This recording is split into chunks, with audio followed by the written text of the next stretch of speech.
Folks, I've just spoken with Prime Minister Netanyahu. Earlier today, I spoke with President al-Sisi of Egypt. Prime Minister Netanyahu informed me that Israel has agreed to a mutual unconditional ceasefire to begin in less than 2 hours. The Egyptians have now informed us that Hamas and the other groups in Gaza have also agreed. In my conversation with President Netanyahu, I commended him for the decision to bring the current hostilities to a close within less than 11 days. I also emphasized what I've said throughout this conflict. The United States fully supports Israel's right to defend itself against indiscriminate rocket attacks from Hamas and other Gaza-based terrorist groups that have taken the lives of innocent civilians in Israel. The Prime Minister also shared with me his appreciation for the Iron Dome system, which our nations developed together and which has saved lives of countless Israeli citizens, both Arab and Jew.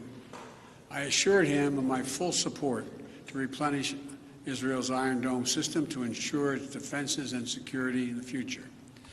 Over the last 11 days, I've spoken with the Prime Minister 6 times. I've also spoken with President Abbas of the Palestinian Authority more than once, and part of our intense diplomatic engagement. And I want to also thank the Secretary of State, the Secretary of Defense, our National Security Advisor, and everyone on our team for their incredible efforts to bring this about, this outcome that we're about to see.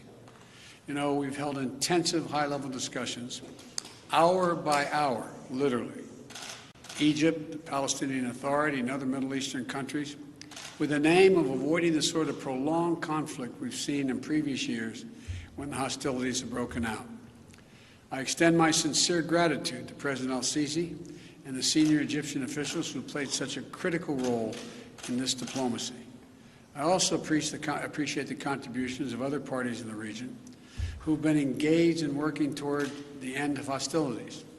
These hostilities have resulted in the tragic deaths of so many civilians, including children. And I send my sincere condolences to all the families, Israeli and Palestinian, who have lost loved ones, and my hope for a full recovery for the wounded. The United States committed to working with the United Nations, and we remain committed to working with the United Nations and other international stakeholders to provide rapid humanitarian assistance and to marshal international support for the people of Gaza and the Gaza reconstruction efforts. We will do this in full partnership with the Palestinian Authority, not Hamas, Authority, in a manner that does not permit Hamas to simply restock its military arsenal. I believe the Palestinians and Israelis equally deserve to live safely and securely and to enjoy equal measures of freedom, prosperity, and democracy. My administration will continue our quiet and relentless diplomacy toward that end. I believe we have a genuine opportunity to make progress, and I'm committed to working for it. I want to thank you all. May God bless you all and pray that this continues. Thank you so much. Mr. President Biden, de-escalation. Are you confident the ceasefire will last, President Biden?